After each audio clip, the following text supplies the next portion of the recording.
আসসালামু আলাইকুম ওরহমতুল্লাহি ওবরাকাতুহু। আলহামদুলিল্লাহ ওয়াসসালাতু ওয়াসসালামু আলা রাসূলিল্লাহ ওয়া আলা আলিহি ওয়া সাহবিহি ওয়া মান ওয়ালা, আম্মা বা'দ। তো আজকে সর্বপ্রথম আলোচনা শুরুতেই বলছি, তাকাব্বালাল্লাহু মিন্না ওয়া মিনকুম, কুল্লু আমিন ওয়া আনতুম বিখাইর। আজকে আমরা আল্লাহ রাব্বুল আলামিনের পক্ষ থেকে প্রাপ্ত বিশেষ হাদিয়া, যেটাকে গড গিফট হিসাবে বলবেন, যে আমাদেরকে তিনি বৎসরে 2 দিন পালন করার জন্য দিয়েছেন, উদযাপন করার জন্য দিয়েছেন। একটা হলো রোজার ঈদ আর একটা হলো কুরবানির ঈদ। আগেরটা ঈদ উল ফিতর, পরেরটা হলো ঈদ উল আদহা।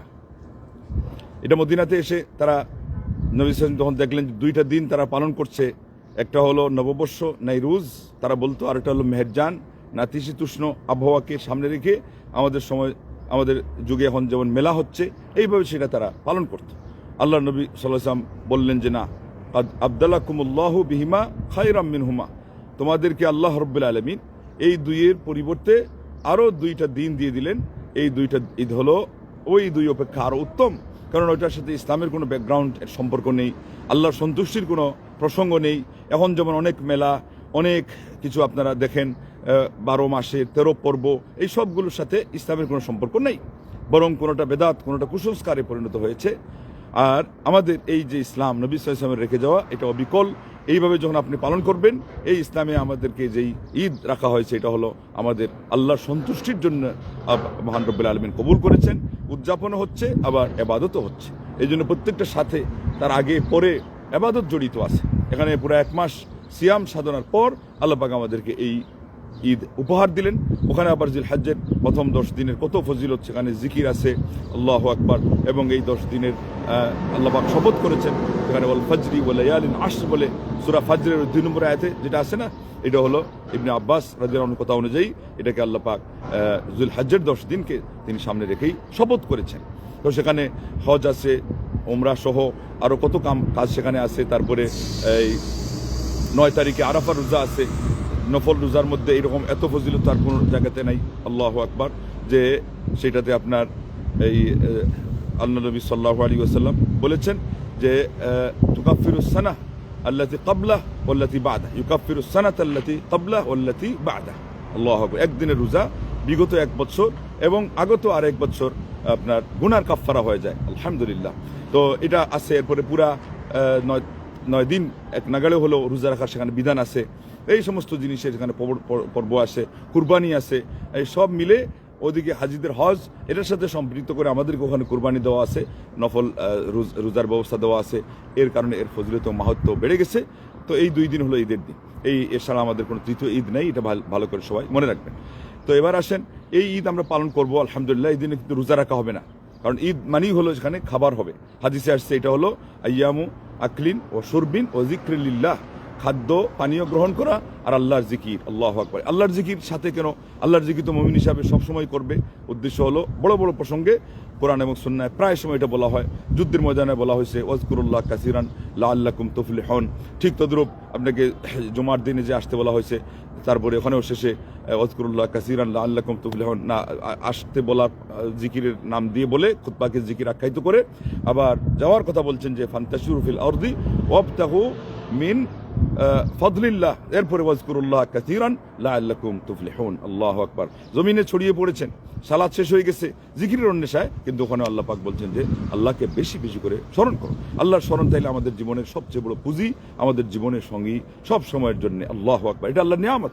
আজকে যদি এটা জোরে না দিতেন তাহলে এটার বৈধতা হয়ে যেত যে এখন তো আমাদের অনুমতি দেওয়া হয়েছে উৎসব করার, এখন যেভাবে ইচ্ছা উৎসব করি। আল্লাহর স্মরণের প্রসঙ্গ না থাকার কারণে হারাম হালাল, বৈধ অবৈধ, সুন্নাহ বেদাত, এমনকি তাওহীদের শিরিকও মিশ্রণ হয়ে যেত। এবং অনেক লোক সেভাবেই করছে। তারা কেউ শিরিক এর মাধ্যমে ঈদ উদযাপন করছে, কেউ বেদাতের মাধ্যমে উদযাপন করছে। আর বেশিরভাগ গিয়ে দেখেন ইয়াং জেনারেশন যাদের কথা তারা বলতেছে তারা আধুনিক যুগের ডিজিটাল যুগের মানুষ। ওরা তো ফেসবুকের মধ্যে কত কিছুই করতেছে। এখানে গার্লফ্রেন্ড বয়ফ্রেন্ডের মাঝেও ওই বিনিময়ে লা ইলাহা ইল্লাল্লাহ। এরা থেকে সবচেয়ে বেশি সাবধান করতে হবে আপনারা, যারা রক্ষণশীল মুসলমান, যারা সাবধানী মুসলমান, যারা আল্লাহ ভীরু মুসলমান যারা এই সিয়াম সাধনা থেকে লাআল্লাকুম তাত্তাকুন যে আমার আল্লাহ বলেছিলেন, সেখান থেকে আপনারা তাকওয়া অর্জন করেছেন বলে নিজেরা মনে করে থাকেন, আশা করে থাকেন, আপনারা সবচেয়ে বেশি নিষেধাজ্ঞা জারি করবেন, চেক দিবেন আপনাদের সন্তান সন্ততিদেরকে। কেননা আজকে থেকেই সে তার হলফ যে খেয়েছিল আমাদেরকে গুমরাহ করার, রমজান মাসে পারে নাই, তাকে বন্দি রাখার কারণে এখন থেকে সে একেবারে কি হয়ে গেছে, স্বাধীনতা যখন পেয়েছে তখন আপনাকেও সে ছাড়বে না, আপনার ওয়াইফকে ছাড়বে না, মা বাপকে ছাড়বে না, ভাই বোনকে ছাড়বে না, ছেলে মেয়েকে ছাড়বে না, বন্ধু বান্ধবকে ছাড়বে না, প্রতিবেশীকে ছাড়বে না, বিদেশিকে ছাড়বে না, দেশিকে ছাড়বে না, প্রবাসী, অভিবাসী, আল্লাহ আকবার, অধিবাসী, সবাইকে সে কিন্তু কামড় দিবেই দিবে, সে লেগে আছে। এই জন্য খুব সাবধান থাকবে। আর বিশেষ আমল যেটা আল্লাহ নবী সাল্লাল্লাহু আলাইহি ওয়াসাল্লাম বলছেন, এটা বলে শেষ করে দিব। নবী সাল্লাল্লাহু আলাইহি ওয়াসাল্লাম বলেছেন, মান সামা রমাদানা সুম্মা আতবাহু সিত্তাম মিন শাওয়াল কানা কাসিয়ামিদ দাহর।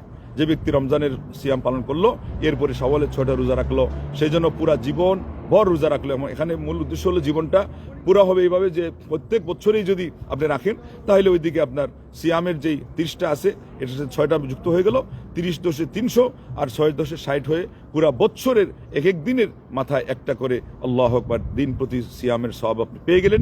এবার যত বছর আপনি রাখবেন, সারা বছর মিলে আপনার সারা জীবন যদি প্রত্যেক বছর রাখতে পারেন, সিয়ামে আর সিয়ামে ভরপুর হয়ে গেল। এমনি তো 1-10 এই উম্মতের আমলের ন্যূনতম হিসাব। তো এটা দেখলে আপনি বুঝতে পারবেন না যে এটা বিশেষ মাহাত্ম্য কি, এটা অন্য সময় রাখলে তো হবে না, এটা শুধুমাত্র এই মাসে রাখলে হবে। আর এটার বিশেষ মাহাত্ম্য কি হবে, যে রমজানের রোজার সাথে হিসাব মিলিয়ে পুরা বছরের সওয়াব যে পূর্ণ করে দেওয়া, এই জায়গা হলো তার আসল রহস্য এবং ক্রেডিট, আপনার ক্রেডিট।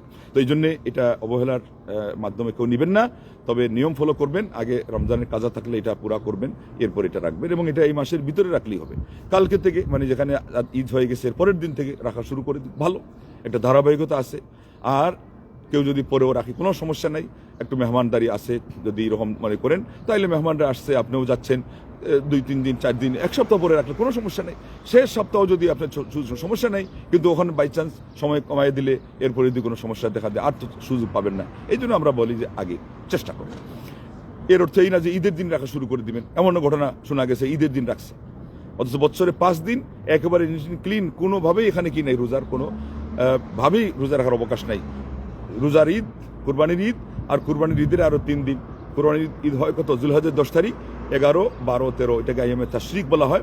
এই 5 দিনে একেবারে রোজা রাখা টোটালি হারাম, কোনো অবস্থাতেই রোজা রাখা হবে না। তথেব এটাও খেয়াল রাখবেন। আর এরপর থেকে আপনি যে কোনো দিন রাখতে পারেন, যে কোনোভাবে রাখতে পারেন, একসাথেও রাখতে পারেন, আলাদাও রাখতে পারেন, মাসের শুরুতে, মাসের মাঝে, মাসের শেষে, কোনো সমস্যা নেই। সহজ জিনিসকে কঠিন করে নেওয়ারও কোনো কারণ নেই। তবে দুঃখের কথা, অনেকে এই শাওয়ালের 6 রোজা সম্পর্কে বলেন যে এটা মাকরুহে তাহরিমি, এটা কোত্থেকে পাইল? এর কোনো কারণই নাই। মুসলিম শরীফ থেকে শুরু হয়েছে, সুনানের কিতাব, আবু দাউদ সহ আল্লাহু আকবার সবচেয়ে বড় বড় কিতাবগুলোতে এসে গেছে, শুধু বুখারীতে নাই। হাদিস সহিহ, এখানে আবার আপত্তি কেন আসবে? এবং এটা হলো আমাদের সমাজে কিছু কুসংস্কার আছে, আপনাকে নফল ইবাদত করতে দিবে না।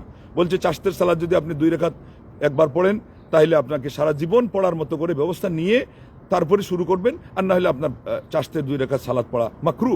এইগুলো মাসালা হলো। গ্যারান্টি তো আমার এই আজকের ফরজ পড়ছি, কালকের ওটার গ্যারান্টি নাই।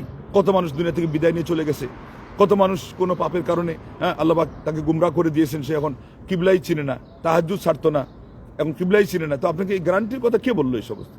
বরং এইগুলো করতে দিলেই তো সেফ হবে, মানুষের হেদায়েতের পথ নিশ্চিত হবে। আল্লাহ নবী সাহেব বলছেন যে বান্দা, হাদিসে কুদসির মধ্যে আল্লাহর ভাষায় বলতেছেন যে নফল করতে করতে এমন অবস্থা হবে সে আমার প্রিয় হয়ে যাবে। ওইটার কথা আলিমগণ বলছেন। এবং শেষ পর্যন্ত আমি তার হাত, তার পা, তার চক্ষু, তার কান, এগুলো হওয়ার মানে হলো, আলিমগণ বলছেন যে সঠিক ব্যাখ্যা অনুযায়ী আল্লাহ পাক এগুলোকে সেভ করবেন। তো নফল ইবাদতের মাধ্যমে তার হেদায়েতের পথ নিশ্চিত হবে। ওইটা না করার কারণে সে গুমরাহ হয়ে যেতে পারে, আপনি তাকে এখান থেকে বাধা দিচ্ছেন একটা খোড়া অজুহাত খাড়া করে। এগুলো আমাদের সমাজের বড় কঠিন, বড় ফিতনা। আল্লাহ সবাইকে হেদায়েত করুক, হেফাজত করুক। তবে মনে রাখবেন, এই যে বললাম নফল ইবাদত, এটাকে ফরজকে সেভ করে। শাবানে আমরা বেশি রোজা রাখছি, শাওয়ালেও বেশি রোজা রাখছি। আলিমগণ বলছেন এটার উদাহরণ হলো জুহরের আগের এবং পরের যে সুন্নতে মুআক্কাদা, আল্লাহু আকবার, একটাই সালাত। এই জন্য আলিমগণ এটার উদাহরণ দেন, যেটার আগেও সুন্নতে মুআক্কাদা আছে, এটার পরেও সুন্নতে মুআক্কাদা আছে। এটা হলো জুহর, আগে 4 রাকাত, তবে 2 পরে পড়া উত্তম, আর পরে 2 রাকাত। তো এইটা যেমন ফরজটাকে সেভ করে, যে লোক আগেও সুন্নত পড়ে জোহরের, পরেও নিয়মিত সুন্নত পড়ে, ওর কি কোনোদিন মাঝখান থেকে ওই 4 রাকাত ফরজ বাদ পড়ে যাবে? হবে না।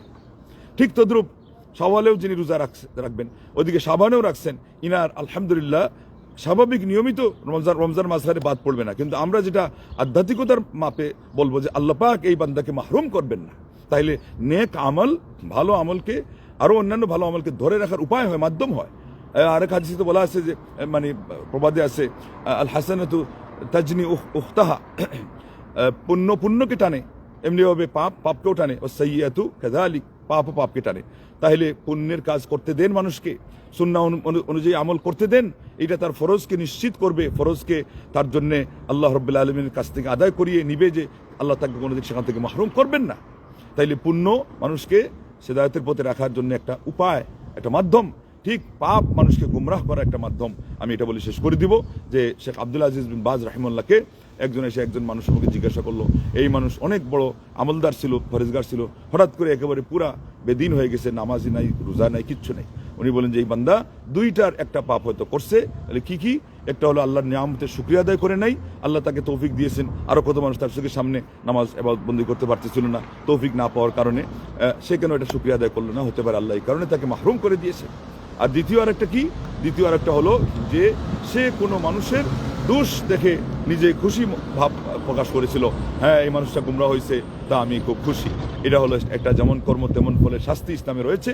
কেউ গুমরাহ হয়েছে বলে আপনি খুশি হবেন, অথবা কারো পাপের, ওর বলছেন যে কারো পাপের কারণে খুঁটা দেওয়া, ওটা অন্যায়। আর এটা হলো আরো বড় অন্যায়, খুঁটা দিছে, পাপের কারণে আপনি খুঁটা দিলেন, মানে তাও তো এই পাপের কাজ কি মূলত সেই করে, মানে এটা ওই দিকে যাচ্ছি না, পাপের কাজ কি আপনি করতে পারেন না?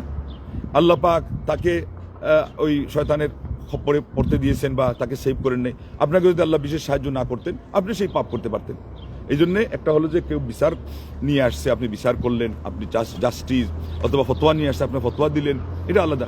কিন্তু আরেকটা হলো যে আপনি কোনো কাজ নাই, কিছু নেই, খালি আরেকজন দোষ খুঁজে বেড়ানো এবং তাকে ওইভাবে দোষারোপ করা, এটার কারণে দেখছেন এই মানুষটা গুমরাহ হয়ে গেছে। তো এইভাবে আরো কত মাধ্যম আছে যে পাপে মানুষকে গুমরাহ করে ফেলে। আমি 3 নম্বরটা বলে শেষ করে দিব, সেটা হলো এই যে খারাপ মানুষের সাথে চললেও আপনি খারাপ হয়ে যাবেন। রমজানে আপনি ভালো মানুষের সাথে চলছেন, আপনি পরেজগার ছিলেন, শাওয়ালে যদি আপনি খারাপ মানুষের সংস্রব অবলম্বন করেন, খারাপ হতে বাধ্য।